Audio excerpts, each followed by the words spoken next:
After massive outrage over CCTV visuals showing two men on a bike following, accosting, pushing, assaulting and then molesting a young woman on the 1st of January in Bengaluru, 4 people have been detained by the police.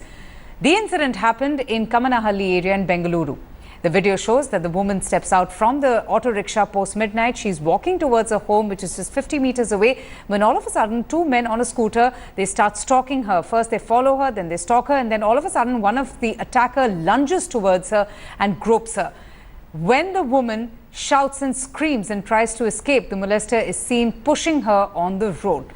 This horrifying footage also captures the onlookers who were simply watching the scene. The woman said that she was very reluctant to reach out to the police after the Karnataka Home Minister's comment on the mass molestation case during New Year celebration. It's a shocking situation which is developing, which has been already there, but now Bangalore, it is happening. It's something, Bangaluru is the face of modernizing India, modern India. It's a city which is presented to the world as hub of IT. And, this was obvious because what was happening and what happened during the New Year's Eve was almost getting covered up by the police. They were reviewing all, footages and trying to say that nothing happened and media exaggerated. We just showed you the visual of the incident that took place in an area called Kamanahalli in Bengaluru. In fact, India Today has even accessed new CCTV footage of the mass molestation case that took place on New Year's Eve on Brigade Road. This footage is from MG Road of the city, and one can see in the middle of this huge crowd that was present there for the New Year revelry, all of a sudden a girl runs out frantically from the unruly mob. She is seen rushing towards the police, desperately seeking their help. India Today also got a chance to speak to the Bengaluru Police Commissioner, Praveen Sood, and shockingly, he denied that anybody was in fact molested on New Year's Eve on Brigade Road. He said that the police have gone through the 7-hour CCTV footage and they have found not a shred of evidence of molestation or harassment. He also blamed the media for exaggerating the reports.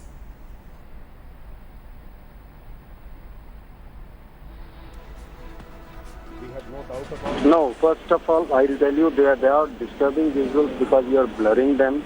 And the real visuals your people have seen, and they are not at all disturbing in the terms which you are thinking.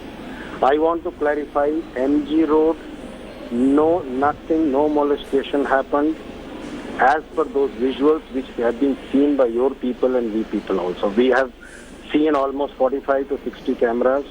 We haven't seen any evidence of molestation, and therefore no case has been registered so far.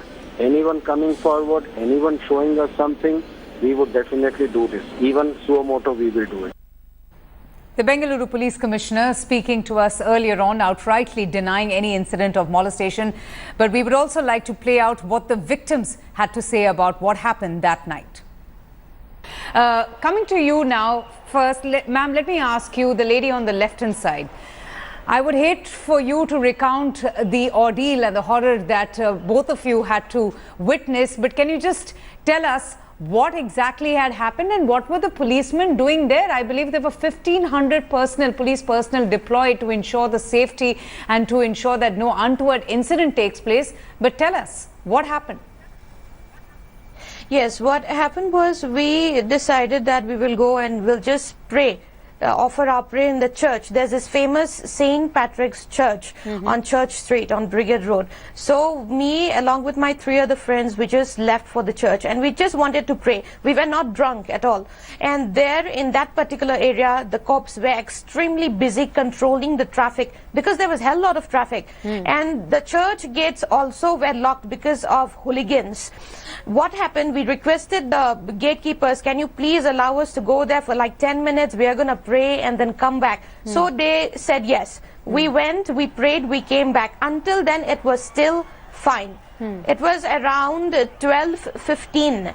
What happened once we left the church gate, we proceeded straight, and that is when we could see guys coming up with beer bottles on their hand, and they were literally trying to touch the girls, be it from front side or from behind.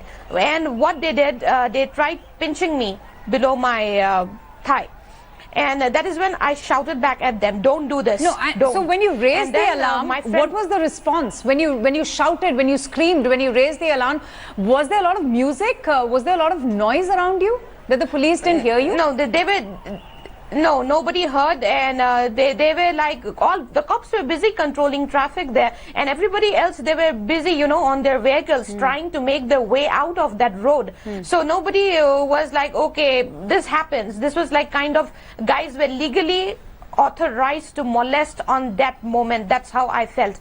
So my friend who was there, she came behind me, and then this another guy tried touching her. That's when she lost it, and she punched him with her elbow, and his beer bottle broke, and he lost it, and he started us shouting with all sorts of languages that he could ever, you know, use. And what I said, stop. Don't do this. And still they did not listen. There were, you know, people behind us. There was a very decent guy who was behind us. He said, do you want us to sit on the bike? I said, you know what, I can't, because it's not me alone. There are 3 other girls. I can't leave them. So we requested one auto driver. He was really nice. That auto driver was really nice. He helped us. He took us 4 out of that place safely. And you know, just to ask the lady on the right hand side, that how many women did you see around you who experienced, you know, the horror that you just did? Were there similar complaints? Were there others also who were raising an alarm, who were shouting, who were screaming as well? Yes, there were many. So I was on this really famous club which is on the MG Road near Barton Center, and I remember 11:30 I got a call and I came out. Till then there were no one on the road. Okay, everything was very peaceful right then, and everyone was behaving very fine and all. Then I went inside the club, and as the clock struck 12, so by 12:10, 12:20 I came out, and my friend, he was waiting near Fame Shankarang, just because the police were not allowing the bikes to come from that road. There were barricades all over. So my friend had parked his bike near Fame Shankar Nag Theatre, and he called me up. So I said, I'll walk towards you, you walk towards me. So I was walking on the pavement, and there was lathi charge that happened on the Brigade Road, it seems, by 12:30 or something, and the entire crowd was pouring towards Museum Street, Church Street, MG Road. Right. So when I started walking on the pavement, there were like loads and loads of people, and the cops were also, I won't say that the cops weren't doing anything. There were so hooligans and rowdies and running around everywhere. That is what 2 victims had to say, narrating their horrific experience during the New Year Eve's celebration on Brigade Road. I'm going to go straight across to Nolan Pinto. Now, Nolan joins us from an area called Banaswadi, which is very close to Kamanahalli, where a lady was molested while she was going back home. Nolan, the last time I spoke to you, you mentioned that 4 people have been detained. They have been taken in for questioning. Give us more details. What leads have the police got? Have they been able to identify these 2 men who came on the scooter and attacked that woman?